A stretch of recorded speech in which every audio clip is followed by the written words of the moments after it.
Bilahari Kausikan is a former diplomat and served as permanent secretary of Singapore's Ministry of Foreign Affairs, also a distinguished fellow at the Middle East Institute at the National University of Singapore, also author of the new book, The Myth of the Asian Century, just out. Bila, great to see you. Good morning. Always a pleasure having you on the show. What are you expecting to happen in Gyeongju? Well, there are two things, as you said. The main event is Mr. Xi and Mr. Trump meeting. Yeah. They seem to have, the officials anyway, seem to have reached some kind of framework agreement, and hopefully they will ratify it. We don't know all the details. There are a little bit of discrepancy between what Mr. Besson said and what the Chinese side said, but not very serious, I think. So anything that can calm down that relationship, even temporarily, is to be welcomed by everybody. Of course. Let's recap what we know so far from reports of what they're likely to agree to, right? One of the key things is obviously China reportedly is going to delay by a year the implementation or execution of restrictions on rare earths. What is the U.S. going to give up in return? I don't know. I mean, probably some loosening of the technology restrictions. Right? Of course, the 100% tariff that has been threatened has been suspended. Yeah. Right?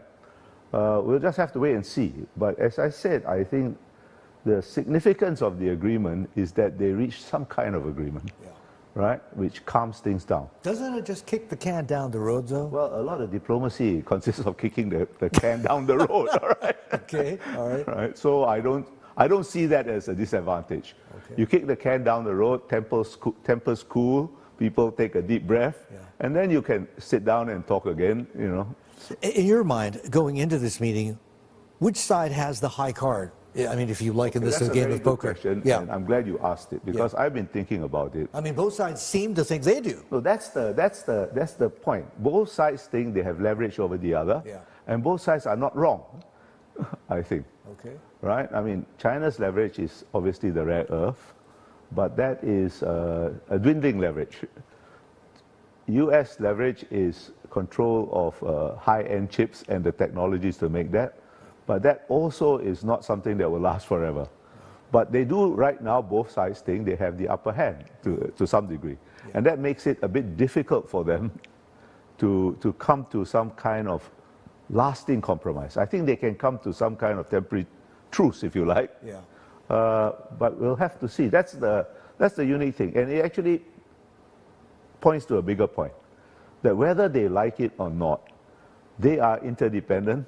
They are linked very intimately, and they can't decouple from each other as much as they want to. Well, I mean, this is the thing, right? And you'll probably be familiar with, you know, one way that people like to refer to the relationship.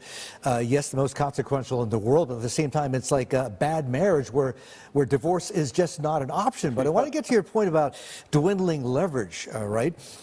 If they agree to delay, hold off on whatever, restrictions on rare earths, or, you know, you can have more chips for the time being, it only buys both sides time to basically build up their own supply chains, for China to look for, diversify, look for further export markets other than the U.S., for the U.S. to build up their supply chain in critical minerals and rare earths. At some stage, are we not going to get to a point where each side is almost self-sufficient, and therefore we have decoupling?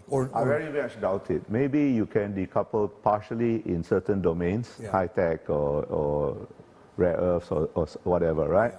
But I cannot conceive, and I really don't know too many corporate leaders who think that this immensely complicated web of supply chains that bind them together, and the rest of us to them, can completely bifurcate into two separate systems. Yeah. But I think, you know, you've raised an important point. I think we have to accept that a new structural reality of international relations is going to be strategic competition between these two major powers. Yeah. There will be periods of high-intensity competition and lower-intensity competition, and what we can hope for is some agreement that stabilizes competition at a lower intensity. So talk to me. Your new book, The Myth of the Asian Century. This is together with the folks at Lowy down in Australia, through Penguin as well. What's it about? Well, I don't deny the fact that Asia is now playing a larger role in the world. But I am always irritated by cliches serving as a substitute for, analysis. This idea of an Asian century is a cliche, it's a trope. And it's not particularly useful because it stops you thinking. When you say, oh, it's the Asian century, you think you have said everything that's need to be said, and you just stop thinking, right? And I think that's very unhealthy. I think it conceals greater complexity. There are complexities between Asian countries, they are obvious. There are complexities on Asia's place in the world economy. Is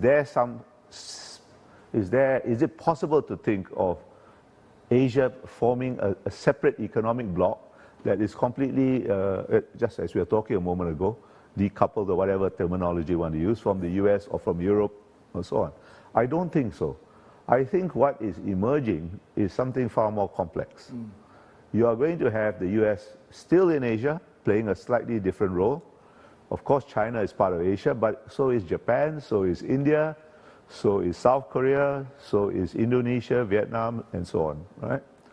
You're going to have a much more complex pattern of relationships in Asia. Yeah.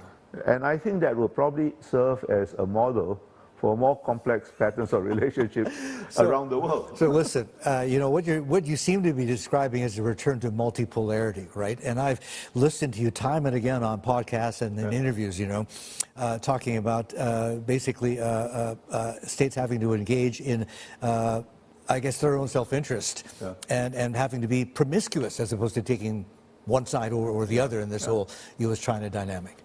Yeah, I think actually I have already entered the age of multipolarity, and that's going to be enhanced. And particularly in a continent like Asia, which is immensely diverse. It's naturally multipolar in that sense, right?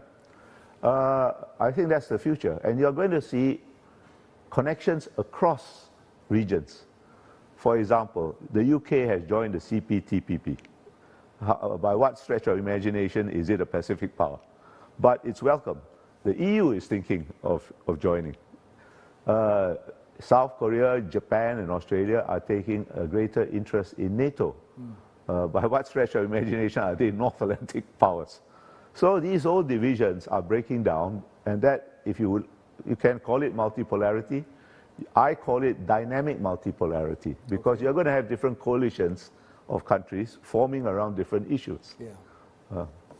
So you could also think of it as, I guess, dynamic promiscuity as well, diplomatic promiscuity. Talk to us about the whole nuclear issue. Trump's, the Japan leg of his trip resulted in Japan pledging more than $330 billion of investment to help the U.S. build up their nuclear capacity, right? It's been, I guess, frozen or asleep for many years, as you well know. Korea is a nuclear power, although it's supposed to not have publicly nuclear weapons. It could assist the U.S. in that same endeavor as well, building up nuclear capacity. These two countries themselves, though, Japan and South Korea, because the U.S. seems to be pulling back and may not be as reliable as before as an offshore balancer, do you think we are getting close to the point where both of them are going to be starting to think very seriously about developing their own nuclear weapons as opposed to relying on the U.S. umbrella? I think so. I think it's no longer, I've long had the view that it's no longer a question of whether, it's only a question of when. And the issue is not merely U.S. reliability. The issue is China modernizing its nuclear force, therefore casting doubt, as is inevitable, over the reliability then of the U.S. nuclear umbrella. It happened in Europe decades ago. It will happen. It is happening as we speak in East Asia. I don't think this is necessarily a bad thing.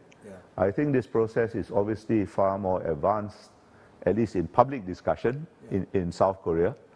But I think attitudes are changing in Japan. Just a couple of weeks ago, I was invited to give a talk on this by a Japanese think tank. And now, I couldn't imagine any Japanese think tank inviting me, a foreigner, to talk about this subject just, say 4 or 5 years ago. It would not have happened. So I think attitudes are changing, and they are changing under the pressure of changes in the strategic environment.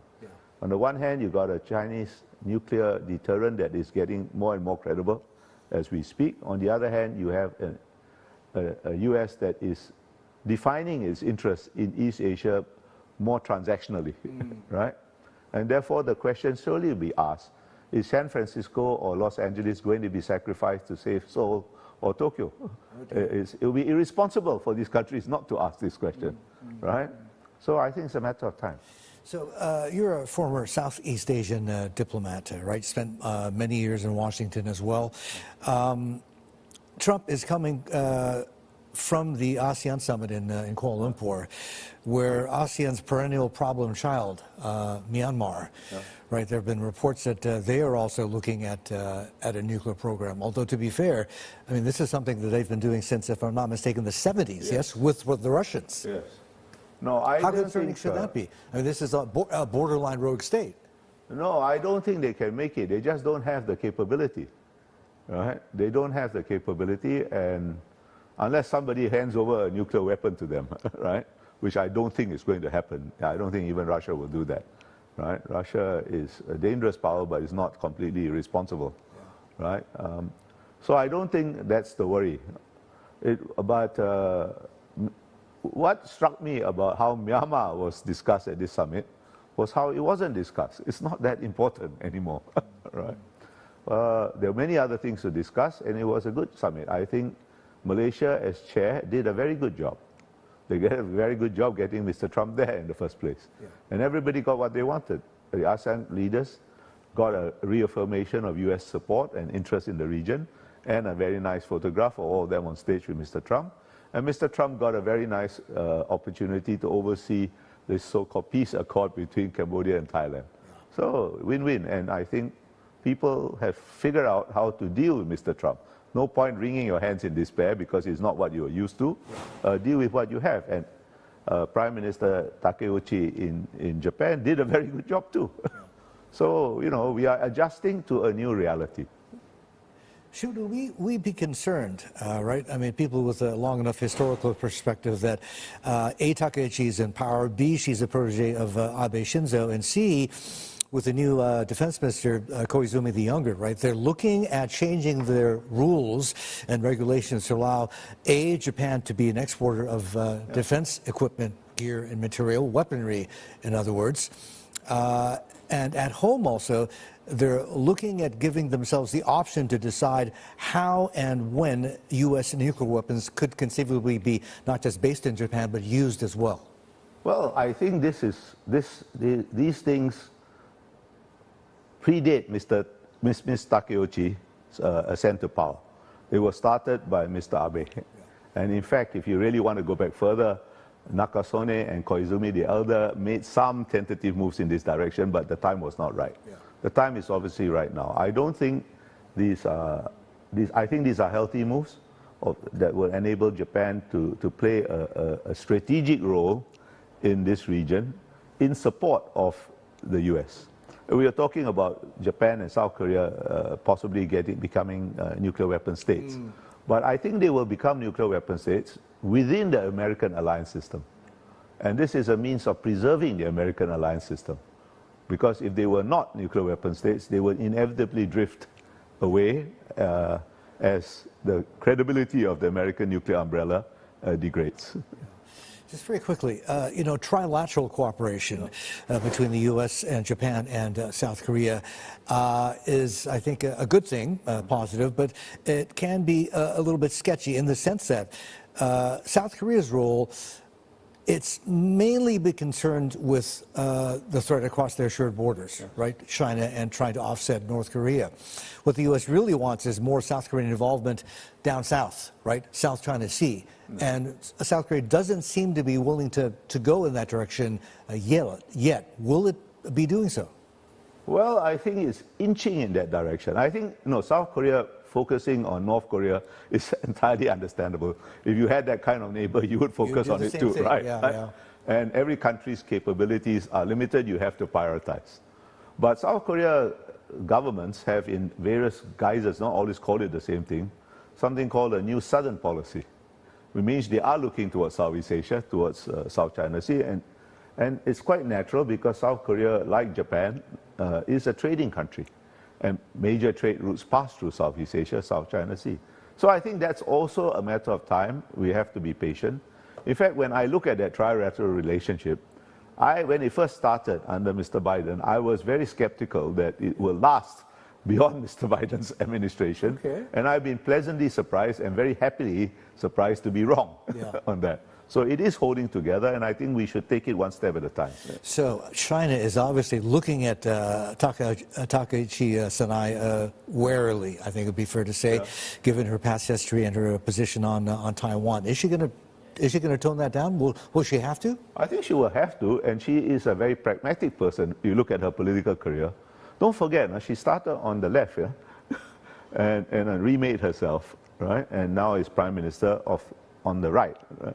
But I think her coalition is a weak one, and that alone will temper whatever instincts she have. Okay. And I don't think her instincts are extreme, actually. Okay. No. Bila, listen, always fantastic talking to you. Thank you for your time. Appreciate it very much. Thank you for inviting me.